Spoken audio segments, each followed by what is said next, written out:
गरुड़ पुराण जीवन मृत्यु और मोक्ष का रहस्य। गरुड़ पुराण एक हिंदू धार्मिक ग्रंथ है जो 18 महापुराणों में से एक है।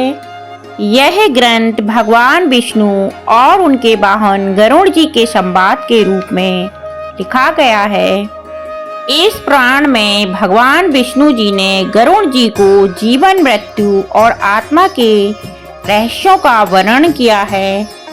इस पुराण में भगवान विष्णु के मुख से जो अमृत वाणी निकली, उस वाणी ने मनुष्य की जीवन यात्रा व मनोपरांत की यात्रा को सुगम बनाया।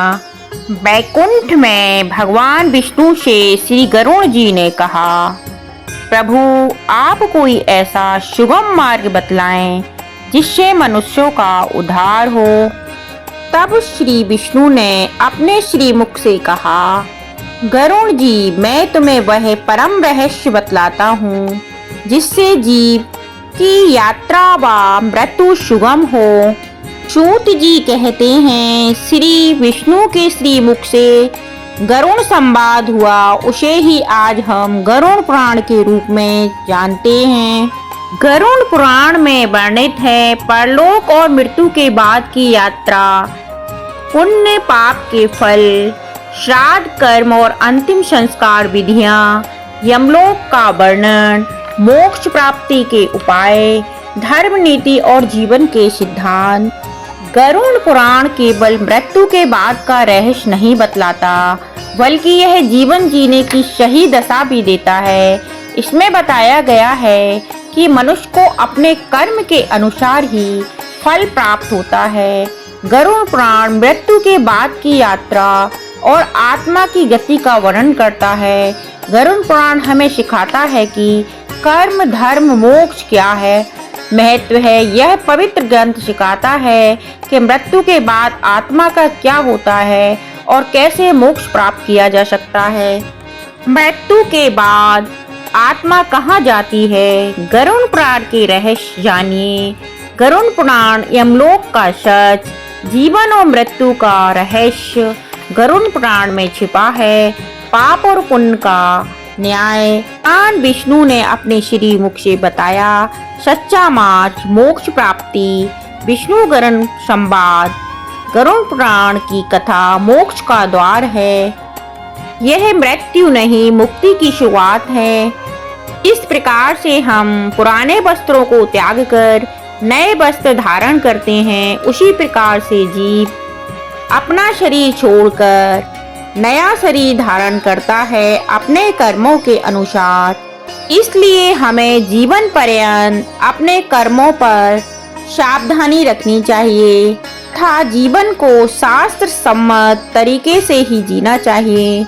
मनुष्य 84 लाख योनियों के चक्र में घूमता हुआ मनुष्य योनि को प्राप्त होता है अपने कल्याण के लिए, किंतु कलिकाल की अगली में वह यह भूल जाता है कि उसका जन्म किस कारण से हुआ है।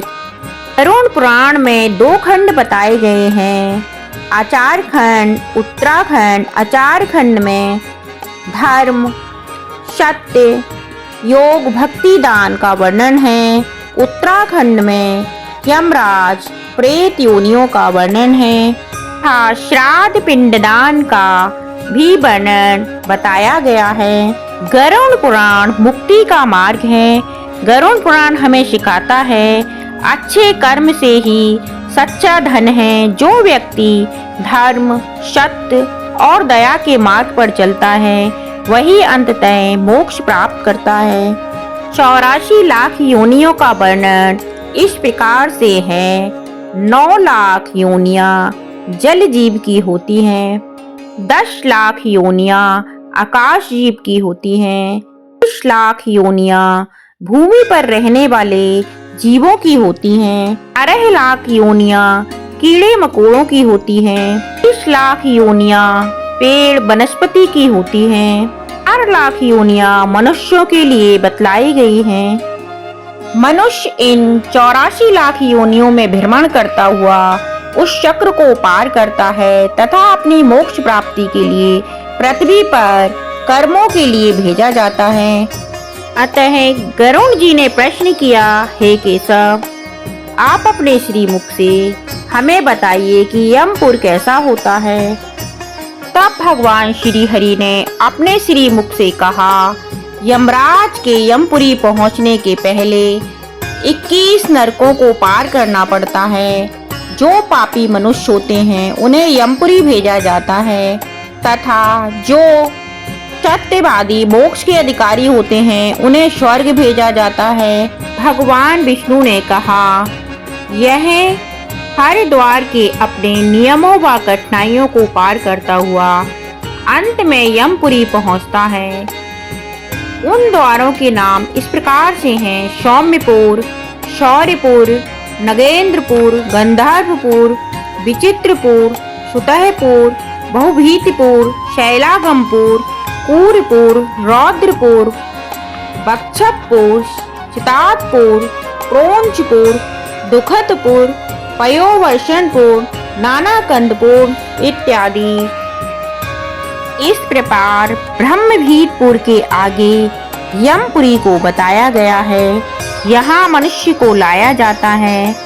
ए विनीत पुत्र कर्ण जी, तब यमराज चित्रगुप्त से निवेदन करते हैं, श्रावण श्रावणी को बुलाएं। श्रावण श्रावणी वह पार्षद हैं जो मनुष्य के प्रत्यक्ष अप्रत्यक्ष कर्मों को तुरंत ही जान जाते हैं और उसी के अनुसार उनकी सजाओं का निर्धारण होता है और इस प्रकार यम उनको उचित दंड देते हैं।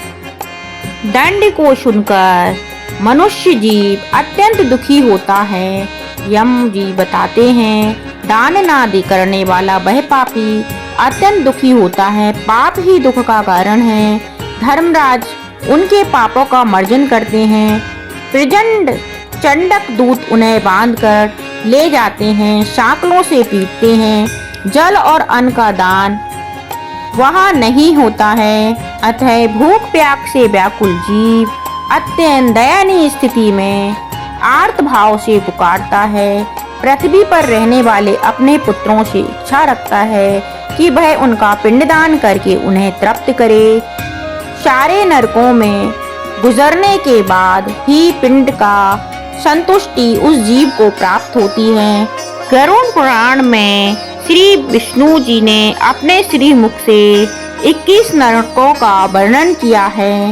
ये 21 नरक इस प्रकार से हैं, तामेश, लोशंकु, कालशूट, महारोप, कुटमल, शालमली, संप्रतापन, काकोल, कालसूत्रक, महानिशय, संजीवन, तपन, महानिरय, अभीचे, संघात, महापर, कुंभिपाक, अनंक मिस्त्र आदि अधर्मियों को नीचे के लोकों में ले जाया जाता है।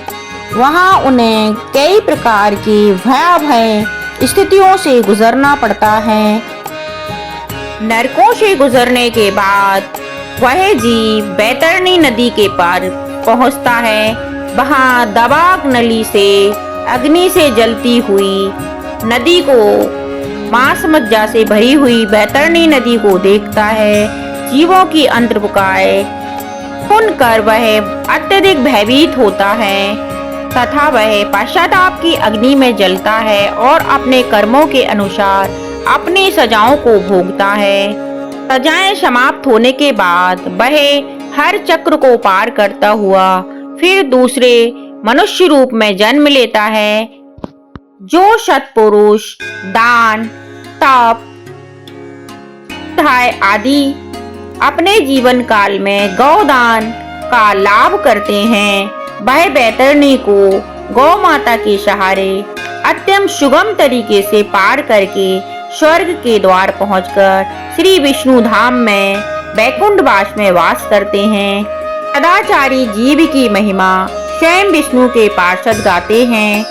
इसलिए मनुष्य को पृथ्वी पर परमार्थ, गौदान, जीवदान, जलदान, भूमिदान अनेकों ऐसे दानों को बताया गया है। जिसकी जिस प्रकार की क्षमता हो उसे दान अवश्य ही करना चाहिए। दान हमेशा सुपात्र मनुष्य को ही देना चाहिए। मनुष्य को हमेशा अपना ध्यान अत्यधिक आत्म कल्याण और परलोक मोक्ष के सुधारने के लिए ही लगाना चाहिए।